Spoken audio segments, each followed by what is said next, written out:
Hello, welcome to the Met Office 10-day trend. Spring sunshine on offer for large parts of the country over the next few days. How long will it last? Well, it looks as if the fine weather will stick with us for much of next week. High pressure is the dominant feature. That means a lot of dry weather around. It will be warm in the sunshine, but it is still February, so the nights still turn a bit chilly, and there is still a potential for some fog patches. Could be quite thick, the fog as well. So if the fog sticks, obviously that's going to make a big difference to the temperatures. So dry and fine, yes. Warm where it's sunny, but it won't be sunny everywhere. High pressure, as I said, is in control, but not sitting right across us, dominating across much of northern Europe, actually. Low pressure systems out in the Atlantic and some deep ones too. Lots of lows really spinning up here as we go through the weekend and beyond, even into the early part of next week. This weather pattern keeps repeating itself with low pressure systems bringing some angry weather way out in the Atlantic. Why is that happening? Well, if we look high up in the atmosphere at the jet stream, that's what's driving these low pressure systems. But the jet stream is staying to the west of the UK, and we are on the warm side of the jet stream. And with the winds at the surface wafting up warm air from Spain or even further south, well, that's what will bring the exceptionally mild conditions for many of us over the next few days. How warm is it going to get? Well, temperatures will probably peak on Friday. However, it will be quite a foggy start on Friday across parts of England, especially the south and the east. A bit more cloud maybe in the northwest. The fog should melt away. We've got the southerly winds bringing the warmth. Where we see the sunniest skies, we'll see the highest temperatures, but also we're most likely to see the highest temperatures to the north of hills. So the north coast of Devon, you can see there some yellower colours, the northern parts of Wales, northeast England, and the Moray Firth. In these areas, temperatures are likely to reach the mid to even high teens. 16, 17 and 18 is possible.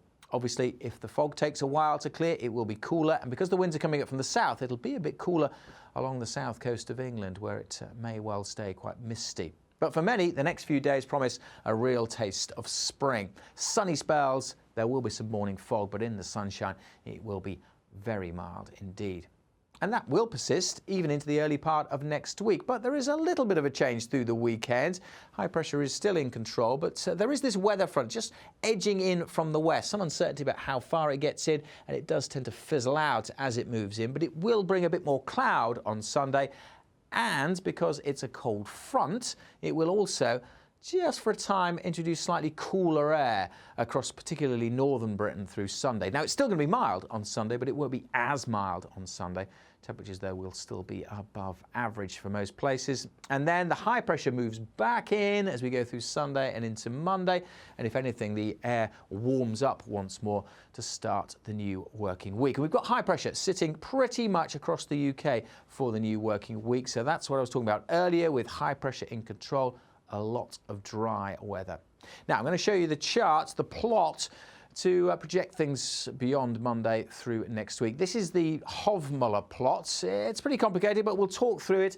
And it's basically just showing that high pressure is in control. The dates are along this axis here, going back in time through February and then forward in time from the dotted line. So we're on the dotted line here, and this is longitude along the x-axis here. And there we are, the UK 0. Notice if we just plot down from current position down to the next week or so, dark red colours. And dark red basically means that high pressure is most likely to be in control. And that's a really strong signal that high pressure will be sitting close by to the UK, which means that much of next week will be dry.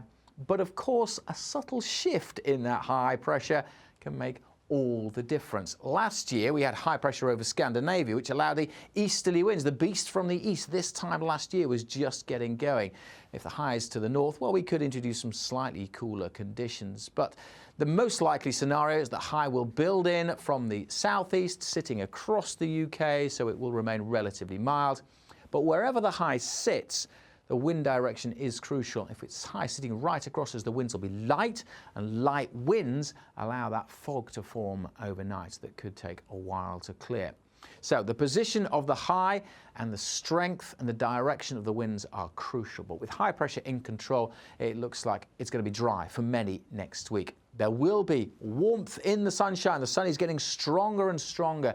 End of February, early part of March, there's some power in the sun, so it will be warm in the sunshine, but it's not going to be sunny everywhere, and there'll be day-to-day differences based on subtle shifts in the position of that high pressure as to where we see fog and low cloud. Now, there are some signs that high pressure may start to get bumped out of the way towards the end of the week and the first weekend of March. We could see hints of a change, perhaps turning a bit more changeable. And if you want some rain, because it has been quite dry, well, more rain is likely for that first weekend in March. But until then, a lot of dry weather, a lot of fine weather. For the day-to-day detail, make sure you stay up to date by keeping across the Met Office through our websites or following us on social media.